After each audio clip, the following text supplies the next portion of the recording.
Patrimonio has been absent, and there's Rodney Santos trying to make his presence felt now. Easy yan, ano? Kung si Alvin talaga andyan yung laro niya. Andyan ang laro naman ni Andy Siegel. Pambihira ang nilalaro ni Andy Siegel. Alam ng Alaska ang kakayanan nitong batang ito. Here's Siegel again. Inaatrasan si Aliado. He will turn around. Binomba sa ere. Evangelista is there. Oh, what a hard shot. Mahirap yun. Turning garbage into 2 points si Evangelista. Bigla na lang nandun eh. Dunkin' Donuts, pasalubong ng bayan. Naimbang Carabillo amin sa ating mga kababayan sa Baguio City. Welcome sa Bayan ng Superstars. Kenneth Dorendes continues to pour in the points here. And we have a tied ball game at 51 all. Nakadesign yung play na yun, off a timeout at inabangan na naman ni Bong Hawkins yung backdoor play para kay Kenneth Dorendes. Nakabalik na ang Alaska dito, Yeng. Pagkatapos sila ay nilamangan kanina ng 9 na puntos. Ito yung sinasabi nating championship experience ng Alaska. No? Kanina yung Pure Foods, akala natin pwede nang umunat ng husto. No? Hindi na sana makakabalik itong Alaska. Pero Alaska found ways to stay with Pure Foods. Oh, another Super Bowl Casil topple coming from Kenneth Dorendes. Pumaren trying to beat the clock. Rebound, picked up by Walkvist. The ball goes to Abarientos. Nauna yung talong ng Pumaren. Here's Rodney Santos. Gives it to Abarientos, who pulls up for a jump shot. Off the glass, malakas. Ayaw pa rin pumasok ng tira ni Johnny Abarientos. But what's good for Alaska is that Kenneth Dorendes is stepping up right now. Stepping up big. Yang 20 points para kay Kenneth Dorendes. 10 coming here in the third quarter. And there's an illegal defense call here laban sa Alaska Milk. Bong Hawkins is the guilty party. And we take a look at Dindo Pumaren's numbers. Look at what he has done so far tonight, and his average during the elimination rounds assists. He was number 2 behind Kenneth Dorendes, but there's no doubt about it that at this time, Dindo Pumaren is probably the best assist man of the league. Yes. He led the league in assists back in 1997 up to last year. At right now, pinigyan siya ng pahinga. Boyd Fernandez is back in the game. Castillo nilabas kay Patrimonio. 4 seconds sa kanilang shot clock. 3 seconds to shoot. Alam ba ni EJ? Bailout shot. Nothing there. And now, ang Pure Foods is becoming tentative sa kanilang opensa. Alam mo, nagtatagal dahil bago makuha ni AJ File yung bola, paubos na yung oras. Kanina, ang unang bagsak ng opensa nila, sa poste kagad. So, nakakadiskarte yung big man nila. Tsaka, pinapahinga rin si Andy Siegel. Yes. No? So, another offensive option for Pure Foods is on the bench. Si Andy Siegel ang lumalabang sa scoring para sa Pure Foods with a total of 18. No one comes close, maybe except for EJ File, who has 7 in the game. Patrimonio has been absent, and there's Rodney Santos trying to make his presence felt now. Still no double team for those isolation and post-up. Talagang patigasan dito, kanya-kanyang coverage lang. 14-3 run here by Alaska has given them back the lead. 53-51, 40 seconds remaining in the third quarter. EJ loses the leather. Well, that time they did an early post for EJ File pero nakunan siya ng bola, natapik at mukhang tumama sa kanya. Yang nagko-collapse ang Pure Foods dito sa third quarter. Lumamang sila ng 9 na puntos pero ang Alaska has found ways of shutting down their scorers. Yes, at maraming momentum swings dito sa third quarter na to. Tingnan natin kung makakabalik dito ang ayun! Another big shot mula kay Walkvist. Patuloy ang Alaska sa kanilang momentum. Unbelievable. He has 14. Make that 10 in the game. 4 here in the third quarter. Ang average niya, kada laro, 4 lamang. Siegel drawing the foul from Walkvist, who will pick up his second foul now with 7 seconds remaining. Sinasabi natin, Alaska finding ways to stay with Pure Foods early on. Now they're in the lead. Pero hindi mo akalain that James Walkvist would contribute. And he's one of the ways or one of the reasons that Alaska is now leading by 4 points. Ang tagal lang napako ng Pure Foods. And Siegel, tila ang kaisa-isang consistent scorer dito ng hot dogs. Kahit nung last game nila, si Andy Siegel ang naging highest pointer. Siegel, who was the reason for that breakup of that long partnership between Patrimonio and Codinera, now making or giving reason why Purefoots got him in the first place. 20 in the game para kay Andy Siegel. 6 seconds to go. Nagmamadali si Doremdes. Natapik ni Evangelista. Ang bola lalabas. It will go back to Purefoots with a second to go. 1.3 to be exact. 55 to 53. Alaska back on top by 2. Ibinato ni EJ File. It will go to Siegel. He catches it. Puts it up. Muntik na. Could have been a good play. But it's been James Walkfist, the surprise for Alaska today. What a big game para sa kanya. 12 points, 4 in the third. And the big man showing that he can play with the best of them. And Alaska is on top by 2 pagkatapos ng 3 quarters of play. We'll be back. Slice of the crowd dito sa Iñares Center. And we take a look at Mr. Vincent Alejo, ang presidente po ng Purefoods Hormel Corporation. Medyo malayo-layo ang kanilang binyahe pero andito silang lahat. Nakita natin ang Alaska Force kanina led by team owner Fred Uytengsu and company. Everybody here to cheer on their team and they certainly need it at this point as we enter the final quarter of game number 3. Alaska lamang po ng dalawa, 55 to 53. Yes, kasamang Noli, pinatunayan pa rin ng Alaska na the third quarter is really their strongest quarter. Yes. No? Lamang ng 5 yung Purefoots sa first half. Lumamang ng 2 rito yung Alaska. So they won by 7 points sa third quarter. QuickTite quarter scoreboard brought to you by QuickTite, the all-in-one glue technology by Loctite. At yung Purefoots, parang roller coaster. Oo. Mababa, mataas, mababa. At saka yung third quarter sinabi natin, 20 to 13. Ano? Yes. Lumamang nga ng 7 points itong Alaska. Tumawag si Boyd Fernandez ng timeout with only a second to go sa kanilang shot clock para maitawid ang bola dun sa center line. 15 seconds remaining sa kanilang shot clock. Naipit si Boyd Fernandez. By the way, si Jun Reyes is in the game now. Minutan niya si Johnny Abarientos at siya ang tumatawag kay Boyd Fernandez. At Well, itong 20-second timeout na to is brought to you by San Miglite. kailangan di ipahinga ni Coach Team Coach si Johnny Abarientos dahil nakakapagpahinga ngayon si Dindo Pumaren. So pagka nagkadikdikan dyan sa fourth quarter, magkakaharap yan. Fresh legs na naman pareho. Yes. Well, si Boyd Fernandez has not been able to do anything so far in this game number 3. He had 9 points in game number 2. He led Purefoots with 19 in game number 1. So medyo nawawala pa ang opensa ni Fernandez. There's a steal by Jun Reyes. They expected that pass going into the front court. Kaya naman naagaw nila yung bola. That's a big steal by Jun Reyes. Kapapasok lang nito. Sabi natin, pinahinga si Johnny. Pero Yes. may ginawa na kagad para sa team niya. Romel Dive, nasa loob na rin. Binutan si Noy Castillo. Aliado, Fumik. Pinalik kay Jun. Ikaw na lang ang tumira. Cold from the bench. Air ball. Here's Fernandez. Actually, magra-run down na yung kanila shot clock. He was forced to take that shot. Yes. They look downstairs.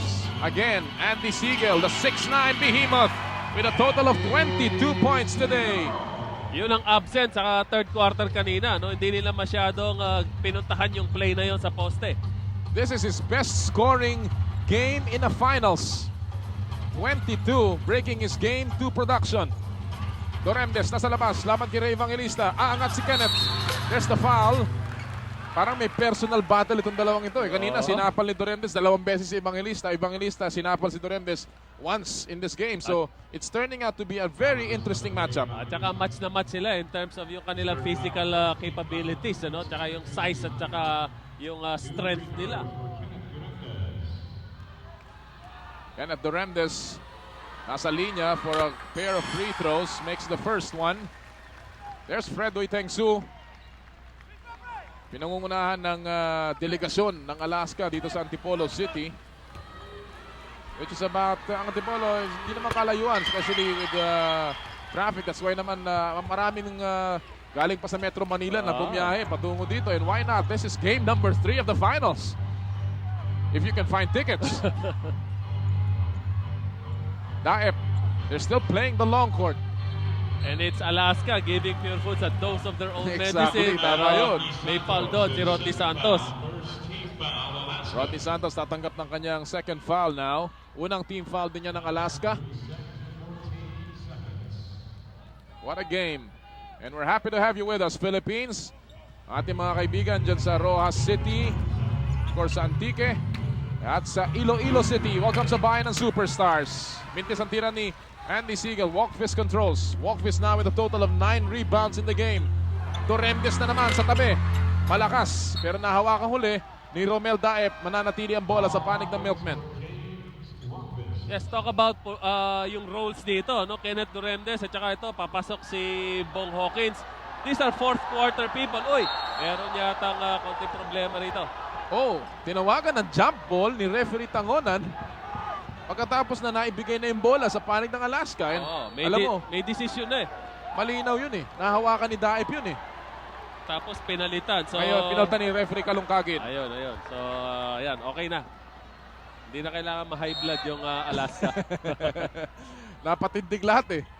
Uy, Agaw, nakaw, yes! gandang pasa eh. Yan ang mga nakaw, yung mga larong kalye eh, no?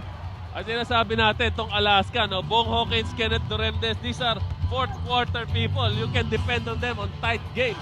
Hawkins pinaltan si Walkfist kanina. At may foul dito sa pag-angat ni Andy Siegel. Don Aliado will pick up another foul, his second of the game, second team foul ng Alaska. Now again, Yeng, hindi natin pwedeng baliwalain yung absence ni Patrimonio sa laro. Again, this is the fourth quarter and obviously he will come back as we take a look at some quick night numbers sa ating hustle board. Siegel goes up again and he will get another basket. He's the only player keeping Purefoods in the game. Pinag-uusapan natin yung absence ni Patrimonio. What's good about Pure Foods? Natuto na sila eh. Manalo wala si Patrimonio. Tama, natuto nila na alam nila manalo without Alvin. Malakas ang tira ni Aliado. 24 puntos na si Andy Siegel. At siya pa lamang gumagawa ng puntos dito sa final quarter. Torrentes is matching him with 22. Here's Siegel again. Yeah, but of course, it will be a lot easier kung si Alvin talaga andyan yung laro niya. Andyan ang laro naman ni Andy Siegel. Pambihira ang nilalaro ni Andy Siegel. 26 points today for AJ. And as Quinito Henson would like to call him, the A train keeps on rolling. Sablay ang tira. Tabla po tayo, 59 all. This is the 8th deadlock of the game, but don't be deceived. This has been as tight as it can get. Here's Siegel again. Illegal D, laban sa Alaska. Wow, ang Purefoods coming back here. And the bonus free throw was converted by Purefoods. At lamang nahuli ang Purefoods dito, Yeng. Yes, and that situation was created again by Andy Siegel. Pag siya nabigyan ng bola sa poste, alanganin na yung depensa. No? Hindi nila alam kung do-double team sila o hindi sila do-double team. Natawagan tuloy ng illegal defense. Alanganin din yung pasa ni Fernandez doon. Muntik na maagaw ni Aliado. 19 seconds sa shot clock ng Purefoods. 8:38 sa game clock. So nagiging laban ni Andy Siegel at saka ni Kenneth Duremdes naman sa kabila. Exactly. Talagang bantay na bantay si Boyd Fernandez. Alam ng Alaska ang kakayanan nitong batang ito. Here's Siegel again. Inaatrasan si Aliado. He will turn around. Binomba sa ere. Evangelista is there. Oh, what a hard shot. Mahirap yun. Turning garbage into 2 points. So si Evangelista bigla na lang nandun eh. Di ko alam. And welcome back mga kaibigan. Dito po sa Iñares Center San Dipolo. Well, we apologize for the technical difficulty that we experienced kanina for a major part of the end game nitong larong ito. Pero dito po sa kasalukuyan, 20 seconds remaining. And lamang po ang Alaska ng 5. Actually, Purefoods Yeng led by 3 points. At naging key rito yung play ni Bong Hawkins. Bong Hawkins. Ano? Napaka-importante ng ginawa ni Bong Hawkins. Meron siyang 3-point play kanina. Which At was ang mga Purefoods will breathe its last breath here and we'll be back dito sa Iñares Center sa ilang sandali. Again, we apologize for our technical difficulty kanina po. Yan po ang ating talaan with only 20.2 seconds remaining at ang Alaska will call another timeout here. They are on top by 6 points. At kanina po, itong laban natin, actually lumamang na ang Alaska ng mga 4 na puntos. Hinabil ng Purefoods Yeng. Lumamang pa ang Purefoods ng 3 until a big play in the final 2 minutes or less than 2 minutes of this game ni Bong Hawkins. yes, meron siya itinira na bumanda pa tapos na-foul. So end one siya ron, ano? Pero malaking bagay siguro dito. Defensively, Alaska was able to stop the post play, no? Biglang nawala yung offensive option doon ng Pure Foods na depensahan nila si Andy Siegel. Correct. Hindi makakonekta sa labas ngayon sila Patrimonio, hindi rin makakonekta sa labas yung iba niyang teammates. So parang namatay ang opensa ng Pure Foods. Tinake advantage naman ng Alaska. Maganda ka ang pagkakahugot pa ni Coach Derek Pumaren, Kinoy Castillo, na nakapagtabla nung ating laban kanina with a PLDT 3-point shot. Pero nung pagbalik nila, nakaagaw si Ray Evangelista, gave Pure Foods a 3-point lead. And all of a sudden, si Bong Hawkins combining with Johnny Abarientos, yung mga offensive rebound ni Johnny Abarientos. At ang Alaska, again, stormed back. And then, itong final stages, hindi na makapuntos ang Pure Foods dahil sa depensa ang ipinakita ng Alaska Milk. Yes, at nakakagulat doon. Johnny Abarientos, merong crucial baskets. Dalawa yung pinalo up niya, the smallest guy inside the court. Siya pa yung nakakuha ng rebound at nakapag-follow up nung 4 points na yun. Very crucial yung stretch na yun. Again, we apologize mga kaibigan doon sa ating naranasang technical problems dito po sa Antipolo City. And perhaps after the game, we will try to bring you yung mga portions ng laro na ito. Very exciting end game na hindi po nating naipalabas kanina. But again, in this particular game number 3, 20.2 seconds na lamang ang nalalabi. At ang Alaska ay abante ng 6, 77-71. Pinull out na ni Coach Derek Pumaren. Si Siegel, pinasok si Boyet Fernandez. Tatlong 3-point shooter ang nandito ngayon, Yeng. Baka may magic pa uli si Boyet. Fernandez forces one, gets his own miss. At ang bola natakuha na lamang ni Bong Hawkins. And that'll do it. Ito sa game number 3. A big win para sa Alaska. It's been the best game so far of the series in terms of pagkakadikit ng laro. That's the final tally. No fear slam coming from Kenneth Lorendes. And Alaska will take game number 3, 79-71. A satisfying win for Coach Tim Cohn, who saw the heart of Alaska again in the final minutes of this game. Yes, ang importante rito para sa Alaska, they're showing the championship experience. Wala talagang substitute para doon, ano? They know how to play the fourth quarter. Nakahabol sila nung third quarter with that 20-13 quarter, no? Correct. And then they finished it off in the fourth quarter. Well, after this gap, mga kaibigan, ipapakita namin sa inyo yung highlights noong hindi nyo po nakita kaninang paghahabol ng Alaska Milk after this gap here in game number 3.